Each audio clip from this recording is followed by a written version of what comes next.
want me to put that on my Tudor?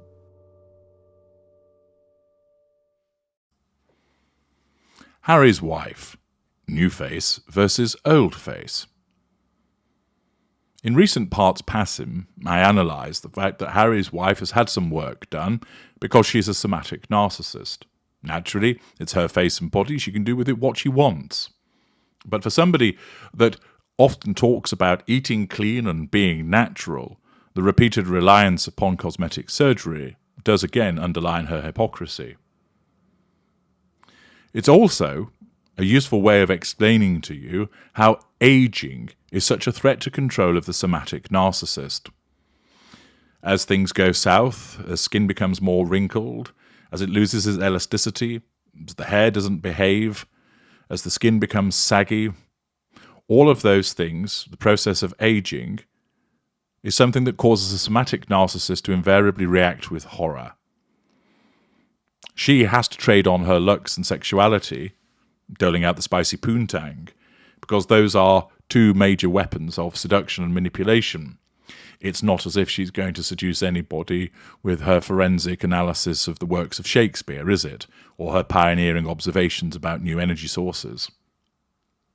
All she can do is dole out things that she's heard elsewhere, which will be sufficient by way of character trait acquisition to impress old bozo Harry. But for anybody else, they'd be thinking, good Lord, she's boring, as they have to listen to another fridge magnet platitude and more Duchess of Beigeness. Accordingly, her appearance is hugely important to her, although entertainingly she invariably fucks it up with regard to the ill-fitting clothes that she wears. Now, ordinarily, commenting on her appearance isn't something that would necessarily be done, but it is pertinent to the question of her narcissism.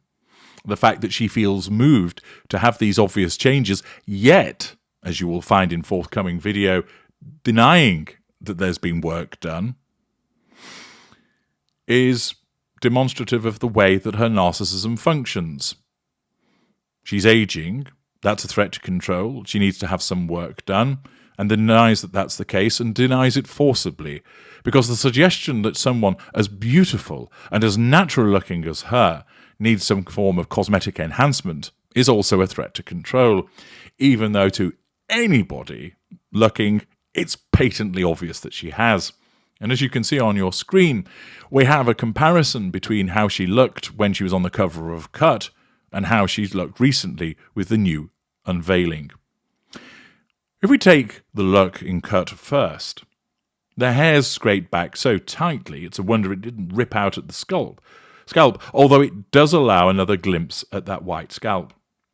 We have, of course, her fixed stare, the narcissist stare, dead behind the eyes, no warmth emanating as she stares into the middle distance. The bolts fixing her head to her neck have strangely been left on display. I beg your pardon, those are cocoons of some caterpillars that are nesting on there, aren't they? No? Wait, what? Oh, it's jewellery. Okay, I guess it must have been made from that rare element of purest green, with thanks to Percy from Blackadder. There, of course, is the black turtleneck, de rigueur to say that you're Steve Jobs serious or Elizabeth Holmes fraudulent. Lips slightly apart, poised with the next fridge magnet platitude. Freckles, of course, are on full display. You could take a Sharpie and connect them up in some bizarre join-the-dots picture. They're spattered across her forehead, cheeks and nose, and she's purportedly very proud of those freckles. Ultimately, it created a somewhat menacing picture that she was some perhaps crazed fembot that was going to burst out of the magazine cover and smother you with a pillow if you didn't give her some money. And then we turn to new face. For it to be asserted that there are no changes is frankly taking the piss. But when you look at new face, what's the first thing that races through the synapses of your brain? What is it that's rushing across your mind as you look at her? Smug. Smug, smug, smug. Smugger than a Cheshire cat full of cream and toying with a mouse. smugger than James Corden arsehole after signing a new multi-million-dollar contract to make such a little go a very long way as he wolfs down his 6th donut of the day.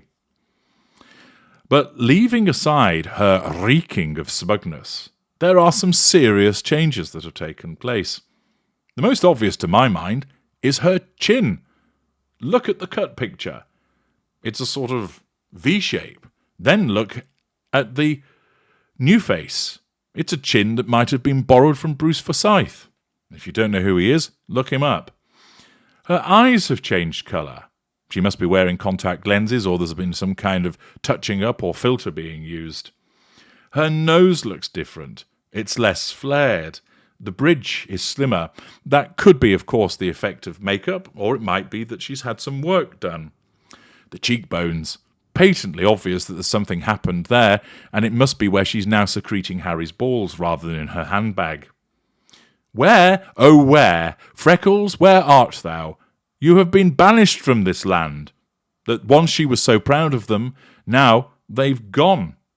Perhaps it's time to send out a search and rescue to bring the Freckles back, and also, while they're at it, bring back the mole. Where's it gone? It's been served an eviction notice.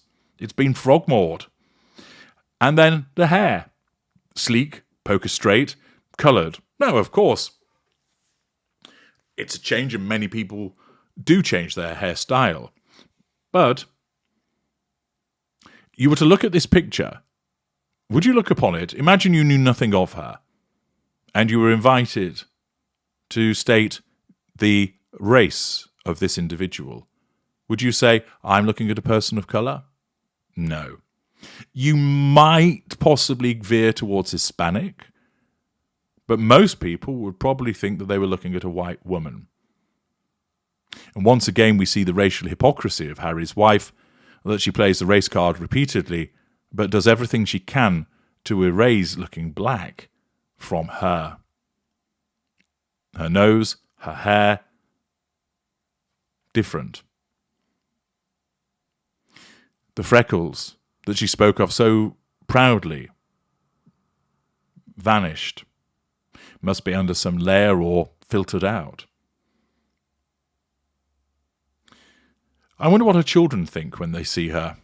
Perhaps they don't notice because they don't spend enough time with her. But it'd be interesting to see what their reaction is to this person who looks vastly different. Yes, you know it's Harry's wife, but when you compare the two photographs side by side, you can see a multiplicity of changes. Looking at her reminds me of the mother in the film Brazil. If you haven't seen that film, do watch it, it's fantastic. Who's older than Harry's wife, but is obsessed with having cosmetic surgery in order to try and look young, to the extent that she basically just melts and falls apart. Harry's wife is in her 40s, and what awaits her? If she's doing this at this age, what will she do when she's in her 50s, when she's in her 60s? And how will she deal with the full horror of the advancement of age at that juncture? This, of course, is all driven by her narcissism. And there's two factors at work here. The first, to nullify the threat to control posed by aging.